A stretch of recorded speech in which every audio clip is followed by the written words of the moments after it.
Jimmy Akin's Mysterious World is brought to you by the Star Quest Production Network and is made possible by our many generous patrons. If you'd like to support the podcast, please visit sqpn.com/give.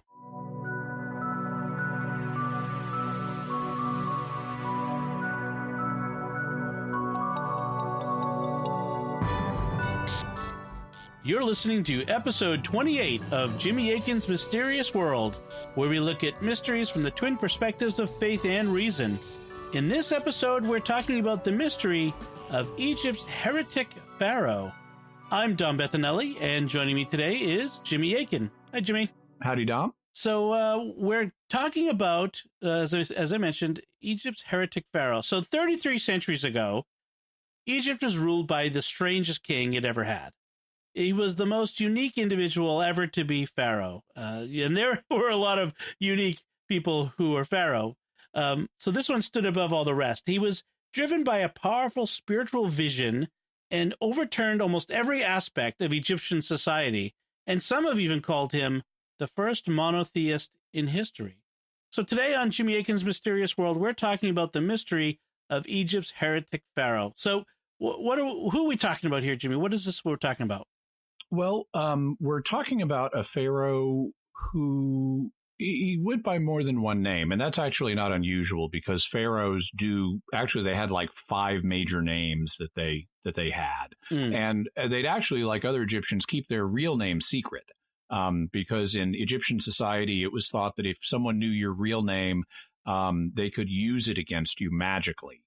They could manipulate you magically, and so your mom knew your real name, but you had others that everyone else called you. And one of the things about the goddess Isis, a goddess of magic, was one of her titles was "She Who Knows All the Names." So she could magically manipulate anybody.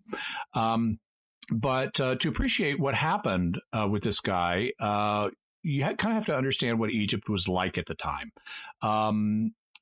The heretic pharaoh was a member of the 18th dynasty, and that was when Egypt's civilization was at its peak. The 18th dynasty, I mean, that's like really everything is going well. It's part of an era that Egyptologists refer to as the New Kingdom. Now, this is 3,300 years ago. This is, like the 1300s BC. So from our perspective, this is a long time ago. But for Egypt, this is the new kingdom, as distinct from the old kingdom and the middle kingdom. By this point, Egyptian society has already been going for like 2,000 years, and it's already risen, and that was the old kingdom. Then it fell, and then it rose again. That was the middle kingdom. Then it fell. Now it's risen for a third time, and that's the new kingdom. And the 18th dynasty is the peak of that period. One of the things that Egyptians found is that there were certain institutions that really worked well for them. One of them was having a strong pharaoh. Also, they had certain military policies, and even their art. You notice that famous distinctive Egyptian art style. These were all cultural institutions that had been around for 1,700 to 2,000 years by this point. And what they found was whenever their civilization fell was when they got away from their institutions. And when they re-embraced them, they had success. And so that led Egypt to be a very conservative nation. Some have said it's the most conservative nation in all history because it went back to those winning institutions every time and had success with them. So there's a lot of resistance to change in Egypt. That's, in fact, and this is partly due to the environment in Egypt. It's basically a desert during recorded history, except you've got this one little strip down the middle in the Nile Valley where it gets fertilized by the Nile River. So it's a precarious environment, and Egyptians were very concerned about order and balance. And they even had a goddess named Ma'at, who was the goddess of order. And one of the big duties of every Egyptian was promoting Ma'at, promoting order in society. So it was very conservative. That's the reason that the art looks the same. I mean, you look at like European art from centuries ago, it doesn't look anything like now. Right. You know, even over, you look at art from the 1500s. Now, 20th century art went crazy, but you look at art from the 1500s, it's different than the art in the year 1000, and that's different than the art in the year 500. But in Egypt, front to back, as soon as they established their artistic style, it lasted for thousands of years. They did not give artists a lot of freedom. It's like you're expected to portray the pharaoh this way. You get to use these kind of views, like, you know, the famous view where you kind of see him from the side. There's a classic pose that pharaohs are depicted in known as the Smiting Pose, and he'll have like the head of a foreigner in one hand, and then he's got a club raised in his other hand, and he's going to smite the foreigner. This is a symbol of the pharaoh's military conquests, because they had a culture that was kind of like the Goa'uld. They didn't make everything for themselves. Instead, they raided other people. And so one of the things, because of their religion, which also was remarkably constant for thousands of years, their religion said, if you want to get into the afterlife, you need to be buried in Egypt. And that meant they never formed colonies outside of Egypt, because no one wanted to die and be buried in some foreign land. So what they would do is they would go, and like every spring or whatever, they would go on raids to neighboring territories. And it was the pharaoh's job to lead the army into these other territories and, you know, smite the foreigners and then take back everything that's not nailed down, and then extract tribute from them the next year. And if they don't want to give you the tribute, you reinvade again. And this was how they got their money, and this is how they became rich. So these are the institutions that work for them. Whenever they get away from them, it's a big problem. So around 1388 BC, a pharaoh of the 18th dynasty named Amenhotep III began to reign. Now, like a lot of ancient peoples, they had what are called theophoric names. That means the name is based on the name of a god. And you see those in the Bible, like Daniel, Dan-E-L. El means God, so Dan-E-L means God is my judge. Okay. Whenever you see in a biblical name an El, like Michael, Michael, who is like God. Whenever you see an El or a Yah in a Hebrew name in the Bible, that's a reference to God. Okay. You even see references to other gods like Merib-Baal. Right. Well, that's the guy's name. He's named after the god Baal. And then because the Hebrews didn't like the god Baal, at least the Orthodox ones, that he sometimes got referred to as Merib-Bosheth, Bosheth being the word for shame. So they've replaced the word Baal with the word shame. Okay. Well, you get the same kind of thing in Egypt. And so Amenhotep, anytime in Egyptian you see a Hotep, that means is pleased. And so Amenhotep means Amun, the god Amun, is pleased. And that was also one of the jobs of the pharaohs, was to please the gods. They were the chief priests. The pharaoh was the Pope of Egypt. So there were other priests, but the pharaoh is in charge of it all. So he's the head of the military, the head of the government, the head of the religion. He's the head of everything. And so he's also got all the power. Well, Amun, who Amenhotep is named after, Amun was the chief deity in this period in Thebes.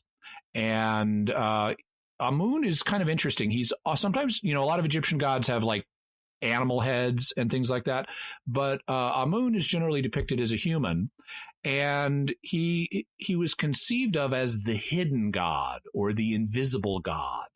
And he became identified around the 1500s with Ra or Re, the sun god, and eventually with other gods too.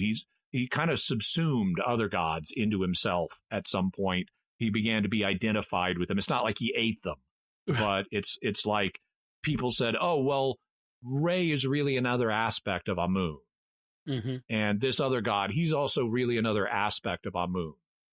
And so that was part of his rise to being considered the chief god. Amenhotep, being a pharaoh, had more than one wife. His chief wife was a woman named Tia. And so she was the chief queen. The two of them, and this is relevant because it's an early indication of what's going to happen. Amun wasn't the only god, obviously. And a god whose stock was kind of rising in popularity was named Aten. And one of the indications that Aten was becoming more popular is that Amenhotep III and Queen Tia had a pleasure barge that they would go sailing in, and the name of the pleasure barge was the Aten Gleams.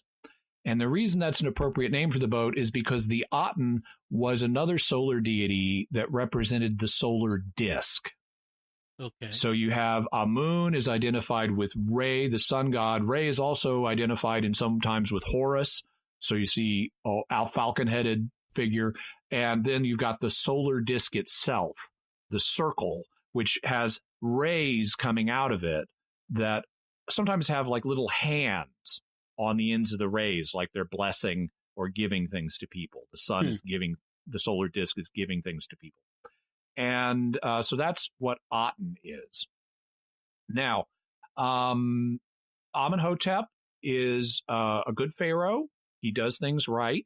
And unfortunately, his first son, Thutmose, dies. Thutmose, it's another theophoric name. The Tut part of it is a reference to the god Thoth, the god of magic, another god of magic. And anytime you see a Mose, it's the same root as Moses. It means drawn out or born. So Thoth is born, or Thoth has caused a birth, or something like that. Okay. So the son Thutmose, who's the first son and should become pharaoh, he dies. And that means a second son who was not planned to be pharaoh gets moved into position to succeed. And his name is Amenhotep IV. So he's named after dad. Amun is pleased. And Amenhotep IV, it's debated whether he had a co-regency with his father. Co-regencies were what were used when you were getting someone ready to take over. It was a way of grooming the new pharaoh, or it's used in other countries, grooming the new king to get him ready to take over so that there will be a smooth transition. There won't be disputes about who's supposed to be the king now. And scholars have debated whether Amenhotep III had a co-regency with Amenhotep IV. The recent evidence suggests that he did, and that it was about 8 years long, that he was kind of incapacitated towards the end of his reign, among other reasons because he had horrible dental problems. This was not uncommon in Egypt because they lived in a desert. And in deserts, you have sand. And sand, like Anakin Skywalker said, it gets everywhere, including into the meal you're grinding to make your bread, which is the principal part of your diet. So Egyptians ate bread with sand in it. It's all these little bits of silica that would grind down their teeth as they aged and cause them horrible dental problems. And you look at the mummies of some of the pharaohs, and it's like, this guy must have just been incapacitated in pain for the final years of his reign. And it seems that may have played a role with Amenhotep III because he had really bad dental problems. So it looks like he did have Amenhotep IV serve a co-regency with him. So then Amenhotep III dies. And at first, Amenhotep IV, he begins to reign solo after his father's death around the year 1352 BC. And at first, he's a conventional pharaoh. He does what's expected. He completes his father's monuments that his father had started building, which is what a dutiful son would do. He continues to have the names of the traditional gods inscribed on them. His own name is after a traditional god. He's Amun is pleased the fourth. And he cares for his mother, Tia, in her declining years. So at first he's a good pharaoh. And then around the 4th or 5th year of his reign, so this is around 1347, stuff starts changing. Hmm. He starts building new temples, weird temples like have never been seen before in Egypt. And they're dedicated to the Aten. And one of the differences of them, and we know this because we've got the building blocks of the temples. They got torn down later, but we've reconstructed them. This was in the 1950s. This was an early computer project called the Aten Temple Project, where they mapped all of the individual blocks and then refitted them together based on, okay, this one's got a pharaoh's head on it. Let's look for a block that has a pharaoh's shoulder on it and put them together. Do they work? And so they reconstructed Aten's temples, and they found they're open to the sky. This is not the way Egyptian temples were built. They were built as you go into them, and there's a sloping floor up and a sloping ceiling down, and you go back to this inner recessed chamber, which is the Holy of Holies, and it's dark and secret in there. But these temples, because they're to the Aten, the sun disk, they're open to the sky and light shines through them. They're like pillared colonnades. So he's building these weird temples to the Aten, and he changes his name. He's no longer going to be called Amenhotep, Amun is pleased. Now he's going to be called Akhenaten, which means well-pleasing or useful to Aten. So he's rejected his birth god and is now going by this new god. I'm devoting myself to this new god now. And since he's Pharaoh, he wants everyone else to go along. So he starts depriving the temples of the traditional gods of their support. And that's not going to make anybody happy, or very few people happy. It's certainly not going to make the priests of Amun happy, chief deity. He's even a solar deity. Amun is a solar deity, but no, he's not the right solar deity. It has to be Aten, the sun disk. Right. And so they're not happy. Lots of other people are not happy. We even have a stela that's a kind of a monument from after Akhenaten's time that talks about when Akhenaten was reigning, none of the gods would answer. If you prayed to a god or goddess, they wouldn't answer you because people weren't worshiping them. And so people were privately praying to the traditional gods and privately worshiping them, but they were being deprived of their traditional worship in the Egyptian temples. And so that was one of the reasons, according to the ancient Egyptians, things were going bad, because we were getting away from the way the religion is done, and the gods are not happy and they're not blessing us. So that's one of the things that started changing. Also, Akhenaten had, in year 4 or 5, he celebrated what's called the Hebsed festival. This was a festival that often, theoretically, it was done for the 30th year that a king had been reigning. Because after a king has been reigning 30 years, he's an old man. And if his job is to go out and lead the armies and stuff, you want a nice, vigorous king. And so what they would do is they'd have this Hebsed festival where the king would be rejuvenated, and he would do things like wrestle with younger men. And of course, he's the king. He's going to win all the contests. But he's renewing his vitality by doing these things. And they'd bring the statues of the gods out to infuse new life and vitality into the king. And so in year 4 or 5, even though it's only his 4th or 5th year, he has not been reigning for 30 years, Akhenaten decides to have a Hebsed. And one of the aspects of the Hebsed, though, is it's also sometimes thought to have been a kind of renewal ceremony for the gods. And the only god who is present in the imagery for this is Aten, none of the other gods. So he's starting to mess with the religion, and that's so unpopular, he leaves Thebes. Likely because, good different explanations. Egyptologists, discuss this.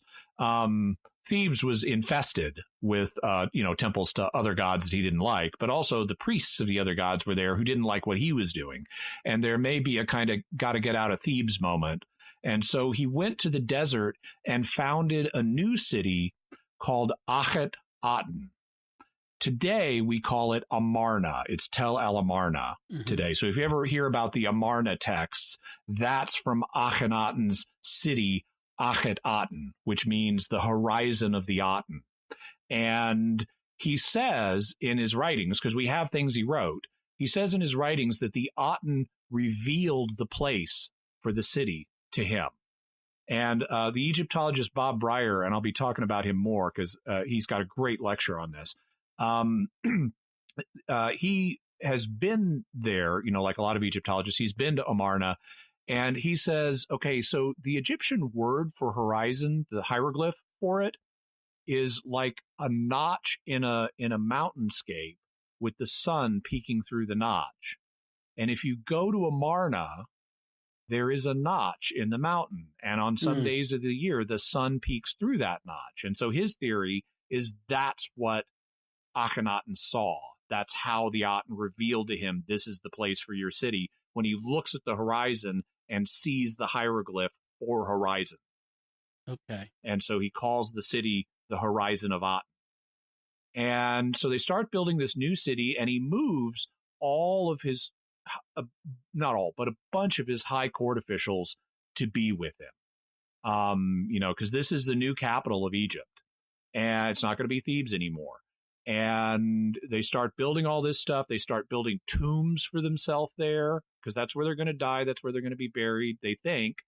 And he has the army, apparently, start defacing the temples of the traditional gods, like hacking out their names, especially Amun. He doesn't always do it to other gods, but Amun's name gets hacked out a lot. He's got a real vendetta against this other rival solar deity. And by the end of his reign, he's producing texts that are talking about Aten as if it's the only god. There's nobody else. It's all Aten. All other gods have died or something, or they didn't exist or something. It's all Aten now. And so that's why people have called him the first monotheist in history. They've even said, some of them, he influenced Moses. Okay. We'll talk more about that. But that's why they call him the first monotheist in history. And there is kind of, when you're reading about Akhenaten as monotheists ourselves, there's kind of a tendency to like the guy. It's like, yay, monotheism. But he's not worshiping the true God. He's got some of this right. There is one God. It's over everything. It's for all people on earth. There's just one God who rules all peoples and gives all life and all that. He's right about all that. So, yay, monotheism up to that point, but he's misidentified it as the sun. Right. And the sun, no, sorry, it's a big ball of fusing plasma. Even if it may be alive, which we talked about on a few shows, according to some unusual understandings of what constitutes life. Right. Is not a god. So we want to be a little careful about yay monotheism when we're talking about this guy. He also starts changing the art. The Amarna period art is not like other Egyptian art. And the artists were not, they were basically paint by numbers guys. They would not have taken this initiative on their own. He told them to change the way they were doing art. And one of the things, and this is another little anecdote from Bob Breyer, in Cairo, there's a major Egyptian museum. I've been there. I've been to that museum. It's amazing. But when you get to the room that deals with the Amarna period and has all of this art, and Breyer talks about seeing little kids come into the room and they see pictures and statues of Akhenaten, and they're weird. And the kids have seen all the other pharaohs are depicted, and it's like, what's wrong with him? Because he's got this elongated head, and he's got these wide hips, and he's not muscular, and he's kind of got a little suggestion of breasts. And it's not just Akhenaten that's depicted this way. It's all the members of the royal family.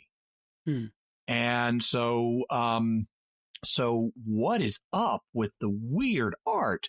And this is something that that Egyptologists debate. Some have suggested maybe Egyptian pharaohs tended to be inbred. Maybe he had birth defects. And maybe he's the first pharaoh to be honest enough to let that be depicted in art. Maybe that's why other members of the royal family are depicted the same way, because they shared the same genes. Maybe, on the other hand, it's just stylistic. Maybe he has some weird gender-neutral ideology for ancient Egypt that he's wanting depicted in the art. So there's a debate about why does the art get so weird? Well, so he's messed with government. He's moved the seat of government. He's messed with the religion. He's messed with the art. What more can he mess up? How about the military? So he's not interested in leading the armies to go plunder other nations. He doesn't want to do that. He wants to stay in the desert and write hymns to the Aten. And we have his hymns to the Aten because they're written on the walls of the tombs of his officials. He himself, wrote this stuff. He's the chief priest of Aten. He's the son of Aten. I'm the only one who knows the Aten.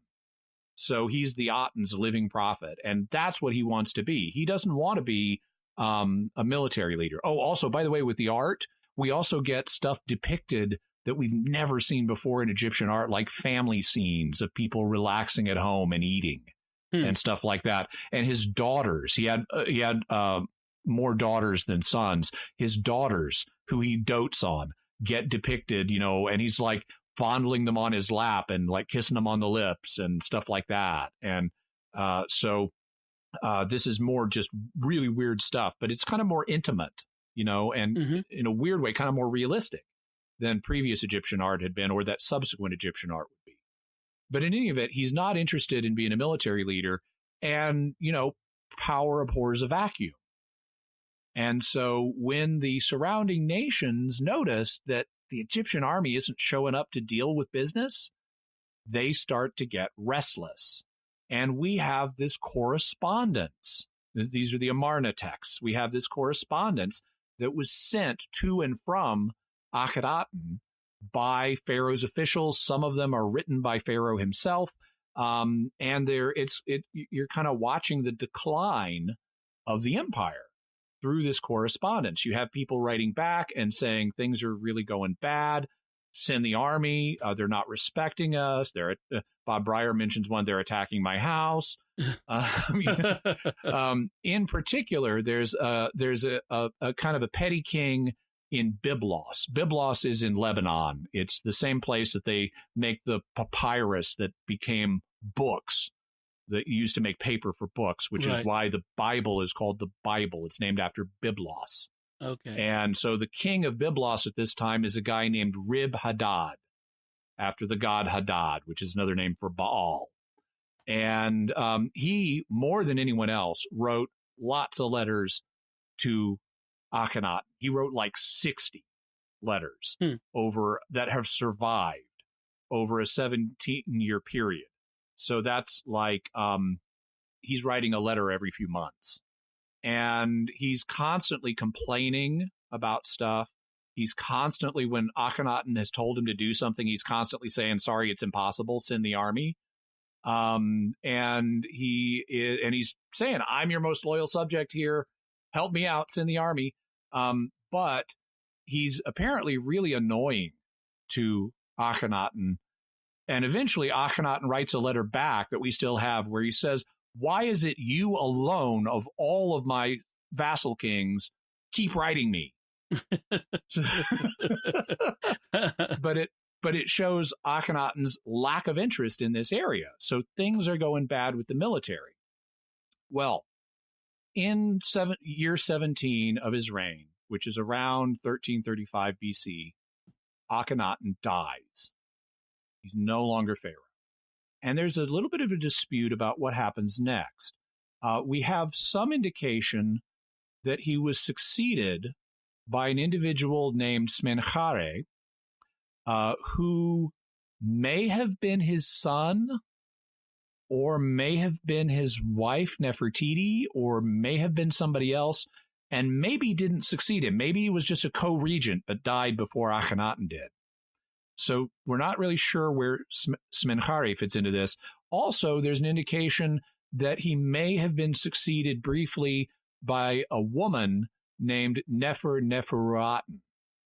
And the best money is that's just another name for Nefertiti. His chief wife is Nefertiti. She's the one you see the famous bust of the beautiful Egyptian woman made out of like alabaster. That's her. That's Akhenaten's wife.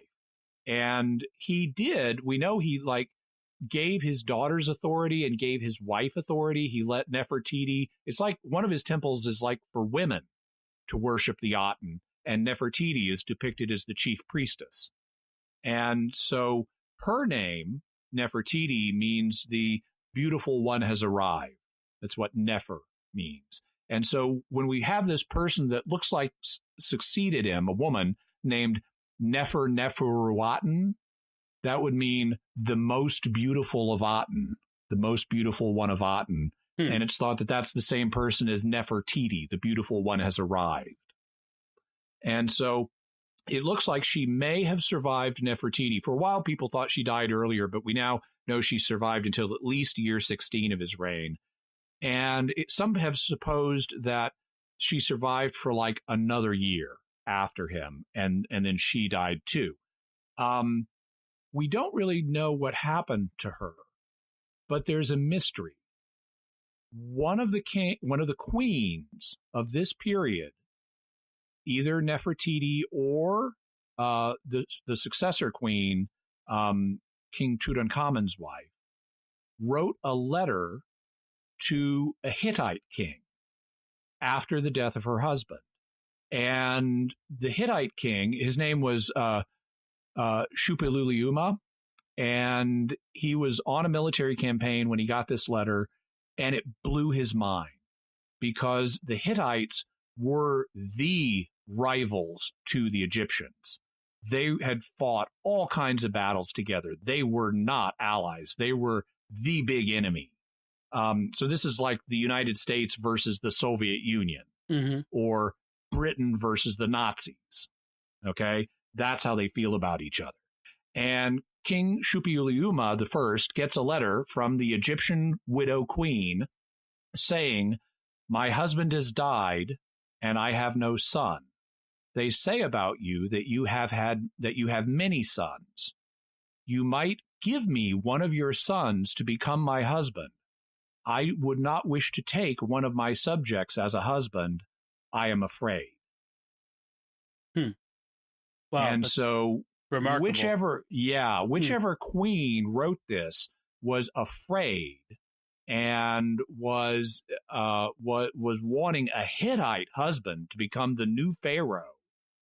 And it's an amazing story. We're going to talk about it more in the episode we're going to do on the proposed murder of King Tutankhamun. Because this might be Nefertiti writing this, but it also might be Tutankhamun's wife. And so we're going to talk about that. In any event, we know, regardless of what happens with Smenkhare and Neferuaten, we know that eventually there was a king who reigned for longer who was named Tutankhaten. Because, of course, Dad worships the Aten. So he's going to name his kid Tutankhaten. Tut, image, Ankh, life, Aten, so image of the living Aten, or living image of Aten. Right. That's what the kid is named. He's 8 years old when he becomes Pharaoh. So he's not making the decisions. There's a vizier who's making, an adult who's making all the decisions before him. That guy is named Aye. Aye will eventually become Pharaoh himself after the death of Tutankhamun. But what happens is apparently, nobody liked this new religion stuff and all of the messing with the institutions of Egyptian society that Akhenaten has done. So now that he's dead, and now that we have this new Pharaoh, Tutankhaten, it's time to go back to the way things were, back when it was successful. Right. And so under Aye's influence, Tutankhaten changes his name to become the famous king Tutankhamun. We're going back to Amun, the chief deity we all know and love. And so that's how we got King Tut. And he, under his reign, he brought back all of the traditional stuff. And that was, needless to say, hugely popular. Now, there's loads of mysteries connected with King Tut, but before we do an episode on that, we should look at the mysteries regarding his dad. And we're only going to look at some of them because there's a ton. But so one of them is, was he deformed? Is that the reason or part of the reason for the weird art? Was he actually a monotheist? If he was a monotheist, was he the first one? Some people have claimed he's the same person as Moses. Other people have claimed he influenced Moses because Moses lived later and also came from Egypt. It's claimed that Akhenaten influenced the Bible. And it's claimed by some that his body, even though we have lots of mummies of pharaohs, his body disappeared. Okay. So those are the claims. Counterclaims. Well, he wasn't deformed. He wasn't a monotheist, even though he did favor one god. He wasn't the first monotheist. He wasn't Moses. He didn't influence Moses. He didn't influence the Bible. And his body has not disappeared. We have it. Those are the counterclaims. All right. So, from the reason perspective, let's deal with the body first.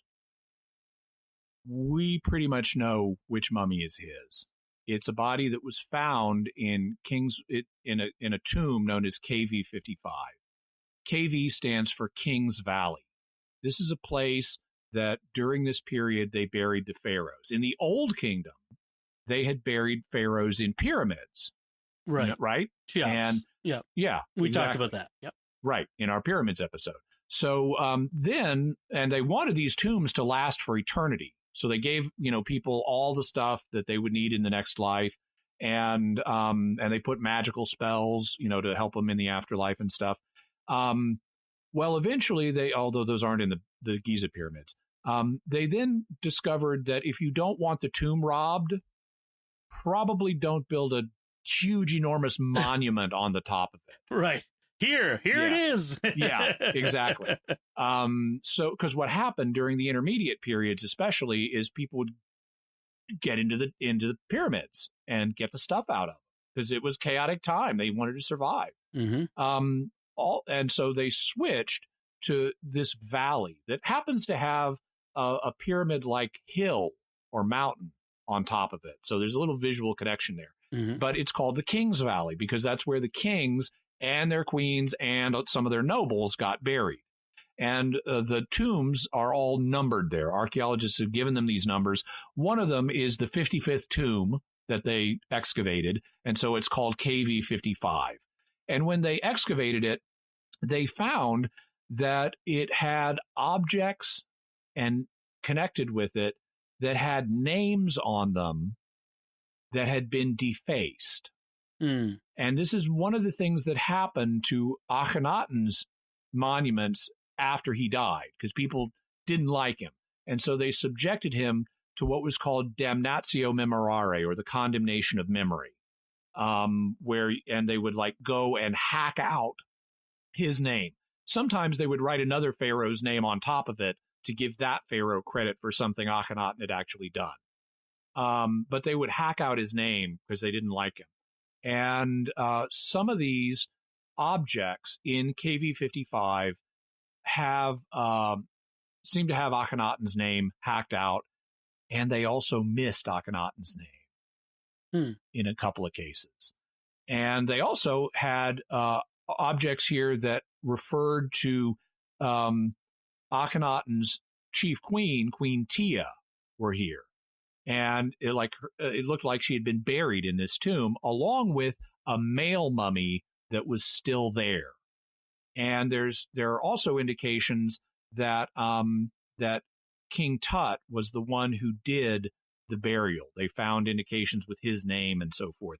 So it looks like what happened is, even though Akhenaten had prepared a tomb for himself at Amarna, he either wasn't buried there, or when he was buried there, King Tut, under the influence of decided to move him back to the Valley of the Kings where all the other kings were being buried.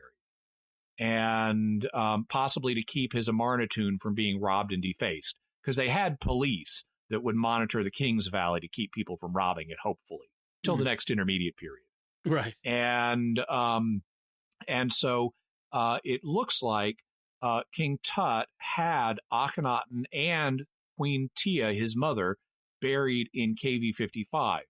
Then, like 200 years later, other workmen in the King's Valley opened the tomb, took Queen Tia out and reburied her to get her away from that nasty Akhenaten, and put her in another tomb, which happens to be KV 35.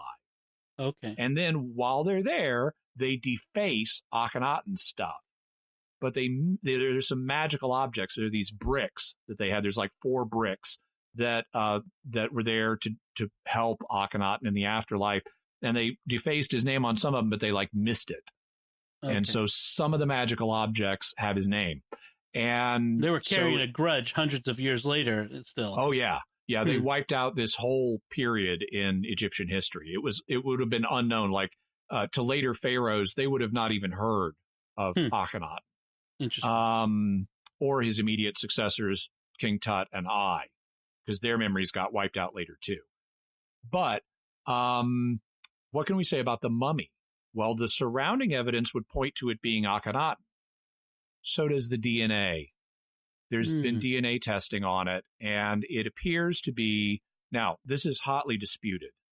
Egyptologists are kind of divided into 2 camps. Some of them think, oh yeah, we have the tech now to do DNA tests on mummies this old. Others say, oh, no way, the DNA degrades too much. There's no way you can get testable DNA from these mummies. The problem is the 2 schools are not talking to each other right now. They don't read each other's papers. They don't go to each other's conferences.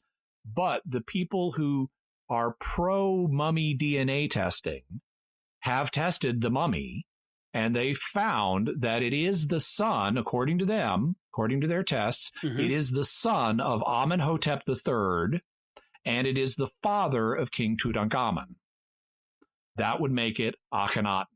For a while, some people said, oh, it might be Sminkhare, but someone else who's closely related. But it seems to be the father, the son of one and the father of the other, and that would make it Akhenaten. So we do pretty much know who the body is at this point. Okay. So his body has survived. Is it deformed? Yes.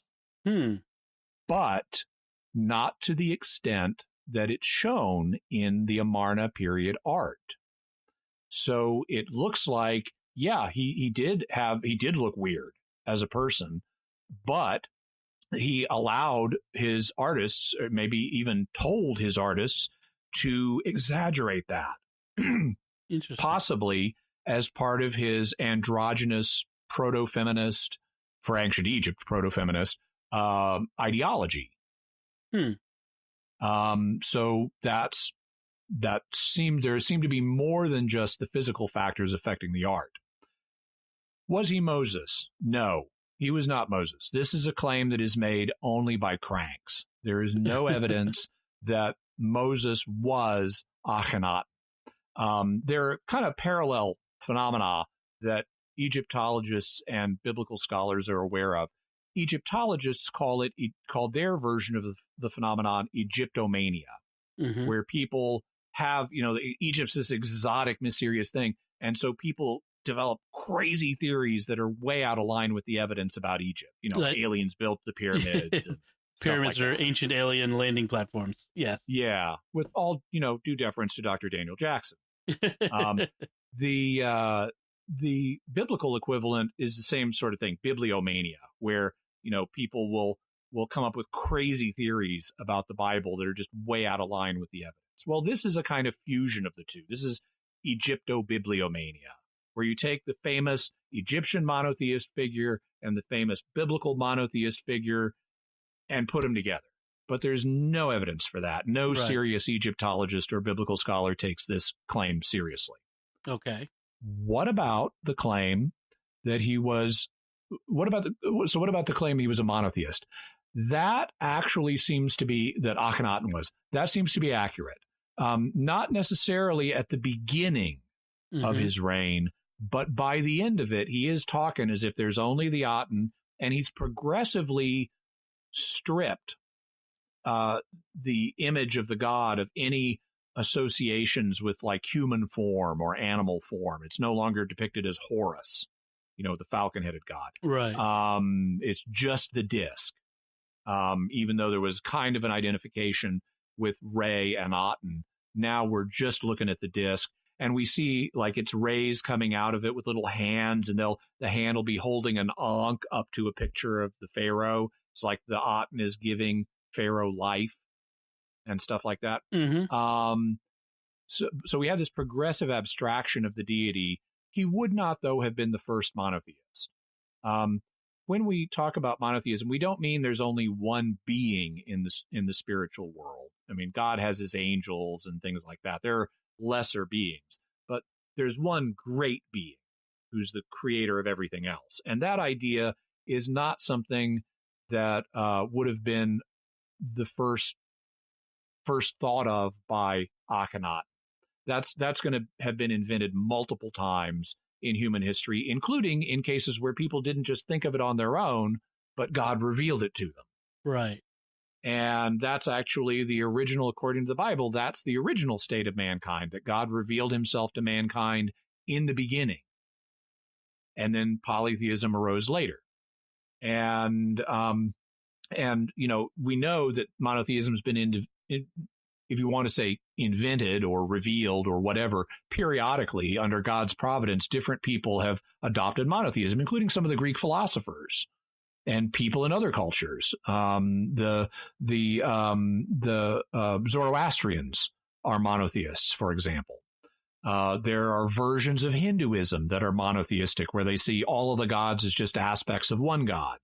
So he's not going to be the first. He may be the first major one in recorded history.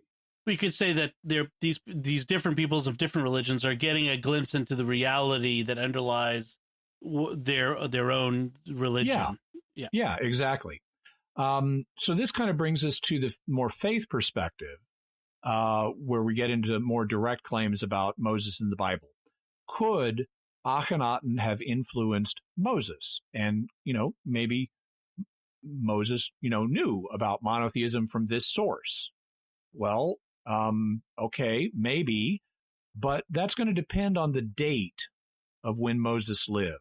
So we know really well within a few years at least, when Akhenaten lived. He was in like the 1350s and 1340s BC. Yeah. When did Moses live? There is a debate about this. Biblical scholars are not certain. The traditional theory is that the Exodus occurred around the year 1446 BC. So that would be 100 years before the time of Akhenaten. And obviously, in that case, Akhenaten could not influence Moses. If anything, it would have been the other way around. Moses would have influenced Akhenaten. On the other hand, another argument has been made, and this, frankly, is the more popular one among modern scholars today. Another argument has been made that the Exodus would have occurred, and therefore Moses lived around 1250 BC, which would be about 100 years after Akhenaten. Now, at some point, we may do a show dealing more particularly with the dating of the Exodus. Here, I'm not going to try to draw a conclusion about which dating for the Exodus is right, but obviously, if the traditional earlier dating is right, Akhenaten couldn't have influenced Moses. If the later dating is right, well, okay, maybe he could have. Obviously, he didn't. I mean, Moses might have grown up. It's not that long after Akhenaten. Maybe Moses, who's raised in Pharaoh's court, maybe he grew up hearing legends about the heretic monotheist Pharaoh. But he didn't conclude it was the Aten. He concluded it was a different God who made the sun and is not the sun and is named Yahweh. Right. So even if he had some early influence, it's not the principal source of Moses' information about God. Moses' principal source of information about God is God himself, because Right. he appeared and talked to Moses. Right. So the evidence, I mean, even if you're not a Christian or a Jew, you can say, okay, well, this is the evidence we have. It suggests that Moses certainly thought a God was appearing to him. And if from a faith perspective, if you're a Jew or a Christian, you say, yep, he did. And I would argue as an apologist, we have evidence that points to that. Right. But the evidence we have does not suggest that Moses was heavily influenced by Akhenaten, because if he had, he would have been an Akhenist, and he wasn't. Right. Could Akhenaten have had another influence on the Bible? Maybe. One of the things you find if you read the writings on the tomb walls at Amarna is you find these hymns to the Aten. The longest version is on the tomb of Ai, who later became Pharaoh and was buried elsewhere.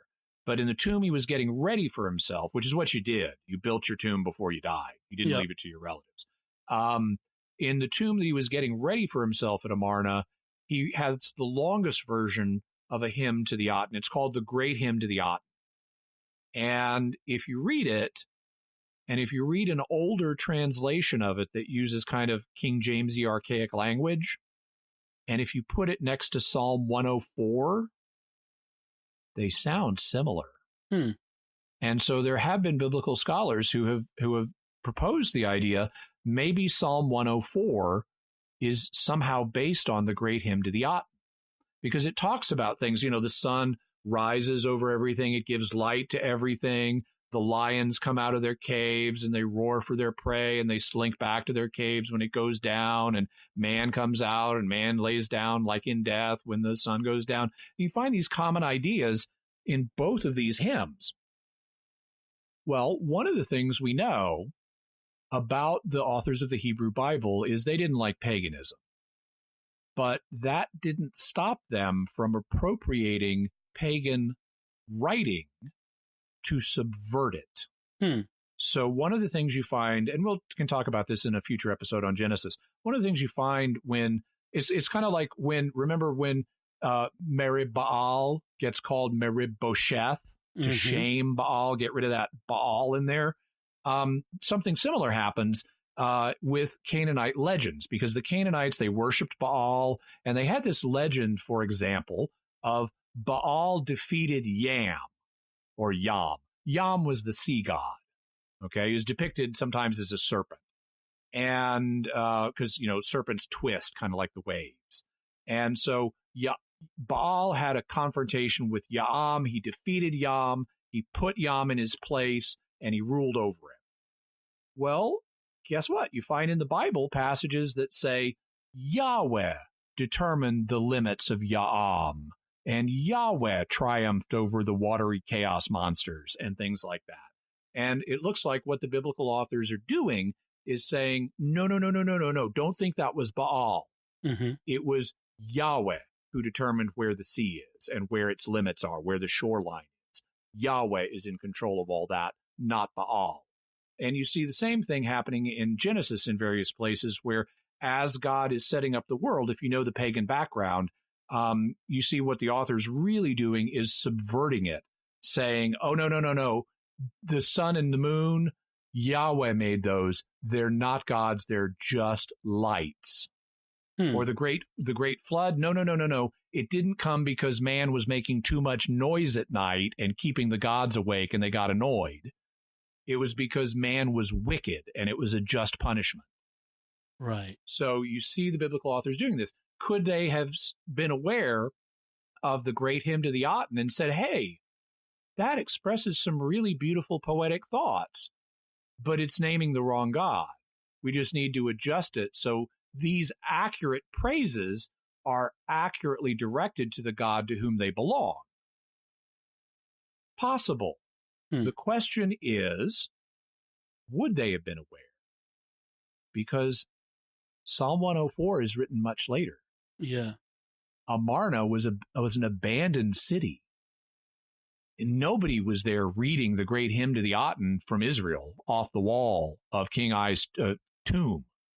And we don't have good evidence that the hymn was passed down in other places. We don't find it on the walls of other tombs or temples. So it looks like this is, even though there are some similarities here, it looks like the similarities, and there could be a remote connection. It's possible. Mm-hmm. But it doesn't look like there's any direct connection. It looks more like this is standard solar imagery that you would come up with whenever you're talking about the sun, which is over everything, or when you're talking about the true God, which is over everything. Yeah, the lions are going to come out and they're going to roar for their prey and they're going to slink back home and man is going to come out and go back home and all that stuff.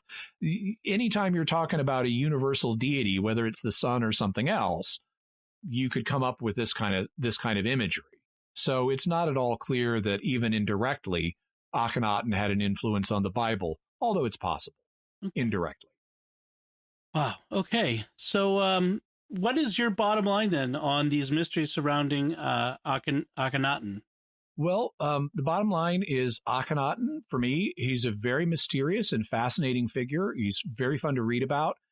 We may never figure out everything, but we are making progress with some of the mysteries. Like we now really pretty much know whose mummy he is. Mm-hmm. And despite all that, he didn't play a significant role with respect to the Bible. Okay. But maybe a little one. Maybe a little one.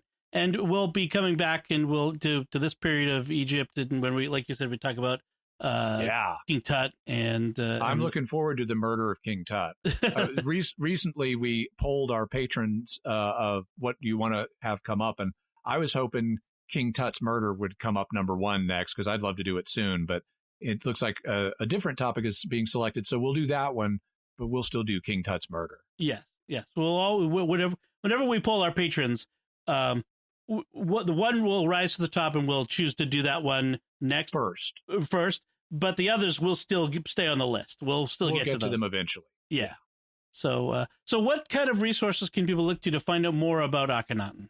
Okay, so I've got a number of links to Wikipedia. One of them is to Akhenaten's own page. Another is to the Amarna period itself. You'll also find there, because the Amarna period really goes a little bit beyond Akhenaten himself. The other people who were connected with him are kind of roped into this period somewhat. You can also look at links to the Amarna art through Wikipedia. Also have one on Akhenaten's mummy, the KV-55 mummy. And so you can go through the evidence that they have there dealing with it. One of the people I mentioned earlier in the show is a professor named Bob Breyer. He's done a few courses for the teaching company. They make the great courses, and his are great. He is a wonderful teacher. And he has a couple that deal with the pharaohs. He's also got one on hieroglyphics.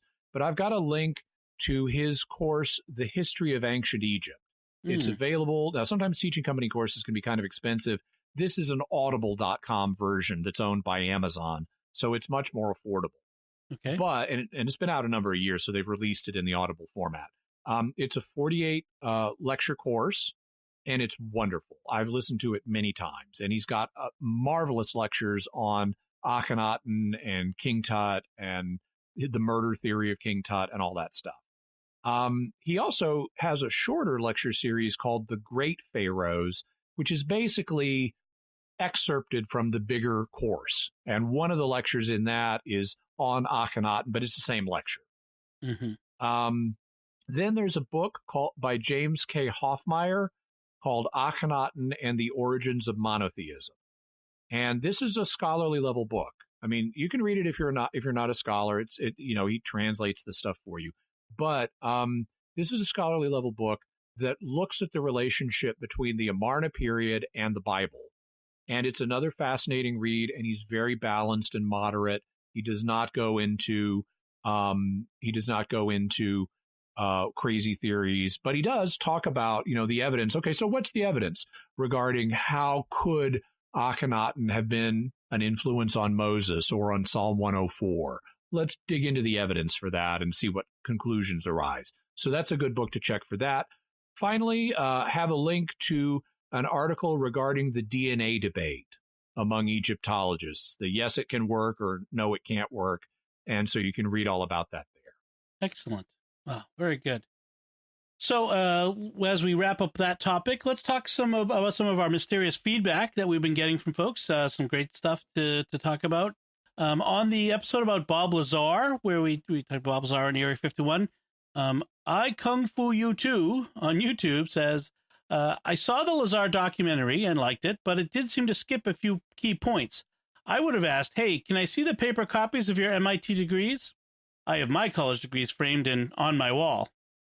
Yeah, this is one of the things that I wish the documentary had gone into. Bob Lazar claims to have, graduated from MIT and Caltech as well, and then he claims that the government disappeared all the records. It would be really hard to do. I know I still have stuff from college, including my diplomas. So where's Bob's? I guess he could say they disappeared those as well. They broke into my house and stole them or something. Yeah. But it would be really hard for them to disappear all of the yearbooks that are out there in private hands. And so that's the bit of college evidence that I focused more on in the episode, because that's harder to disappear than just a single copy of a diploma off someone's wall. But it is a question that should be asked of Lazar. Or the photos that your college friends took of you at the college. At college or in the college newspaper or whatever. Exactly. Yeah, that would be very hard to do. Or all of the dorm phone books from back then. Exactly. So Rick from Facebook writes, as much as I want to believe Lazar's story, it all comes down to integrity. Having a government clearance implies and insists on the ability to keep a secret and not disclose what you've learned. The fact that Lazar went public with his secrets destroys any and all credibility he may have. I understand that reaction, Rick. I'm not. I don't personally go that far. It does damage his credibility, but I think there are situations where you have government leakers, and if you are thinking your life may be in danger, that might be a time you want to leak to make yourself too public to kill. Right. And Lazar has hinted that played a role in his revelations, that he only decided to go public, or that he decided to go public in part to protect himself. Right. So, I wouldn't entirely write off what he says as a leaker, because we do know leakers occur in other situations. And if his other claims were true, this would be a plausible leaking situation. But you're right, he does take a credibility hit. Right. Or if someone leaks because they feel like they have a moral or ethical obligation to do so. As a whistleblower. Yeah. Edward Snowden would be an example of that. Yes. And then Francesco from Facebook says, again, about the Bob Lazar episode, if all of this is true, would that mean Christianity is not? I'm confused.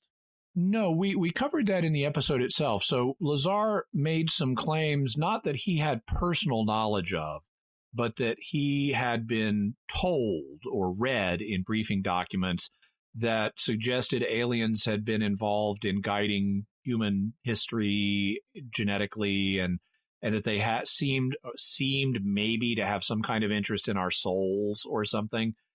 Regardless of whatever he may, and he didn't even say this is true. He just said this is stuff that I heard and so forth, and it could have been feeding me disinformation. So even he's not claiming it's true. Even if it were true, it wouldn't mean Christianity is false. Like we said in the episode, the Bible reveals that God made man, but it doesn't reveal the details of how he did that. We've had people, people today making minor genetic therapy changes and stuff. And for future humans, well, other humans may have been involved in their history. If aliens had a little role too, okay, well, God's still in control of the overall process. Christianity is still true. It's still grounded in objective evidence. Personally, I don't think Bob Lazar's claims are true. As I said in the episode, I think he is while he might have worked at Area 51 for a while, I think he's hoaxing, fundamentally. Okay. Either that or he's being fed disinformation. Right.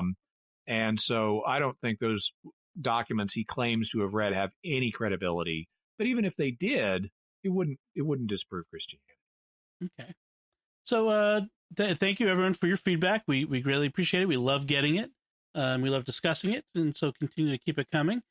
Jimmy, what do you have for headlines, mysterious headlines this week? So I have several interesting stories. One of them deals with a later pharaoh, Cleopatra. Mm-hmm. Cleopatra famously was the lover of Mark Antony after she had been the lover of Julius Caesar. And she and Mark Antony committed suicide, but we haven't known where they were buried until now. Egyptologists think they haven't found the exact tomb yet, but they think they found the general site of where Antony and Cleopatra are buried. And so there's a link to a story about that. Also, while we're talking about human ancestry, I've got a story about an AI that has found evidence in the human genome of a third human subspecies in our ancestry. So we've already found evidence genetically that we have interbred with Neanderthals and another group called the Denisovians. They're both other human subspecies that our subspecies, Homo sapiens sapiens, has interbred with in the past. They're not around anymore. We won, sorry. But now an AI doing kind of deep learning processing of human genetic information found in the genome another evidence of another crossbreeding with another subspecies that looks like it was a hybrid of the Neanderthals and the Denisovians. So they interbred, and then they interbred, and then we interbred with the interbreeder or interbreed product. So a lot of inbreeding going on here between these subspecies. Yes, it sounds like a episode of Prehistoric The Bachelor. Yeah, I'll take your word. I haven't seen that. I haven't either. I'm just speculating. Okay. Then finally, I have a video on YouTube of a Bigfoot hunt in Provo, Utah, where these guys were out in front of their house. It's snowy. They live in the mountains in Provo, and they see something up on the mountain opposite their house that looks like a Bigfoot, and they get it on their phone, and then they go hunting for it. And so you can watch them. They talk about it as they're doing it, as they're climbing up the mountain, looking for the footprints and stuff like that. It's a fascinating thing. They ultimately, it doesn't pan out. They don't find strong evidence of a Bigfoot. And even they conclude they don't, in the end, they don't think that's what they saw. But what's refreshing about it is seeing them do it and seeing how they're being reasonable as they're doing it. They're not closed to the possibility, but they're not just, that absolutely has to be Bigfoot, no matter what we find.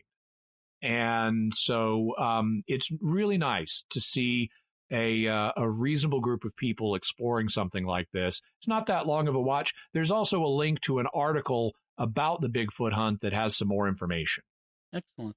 Yeah, and that link also has information about how to take a proper Bigfoot video with a tripod. Yeah. Also, turn your camera horizontal. Do not turn it vertical. That will degrade the amount of data you get.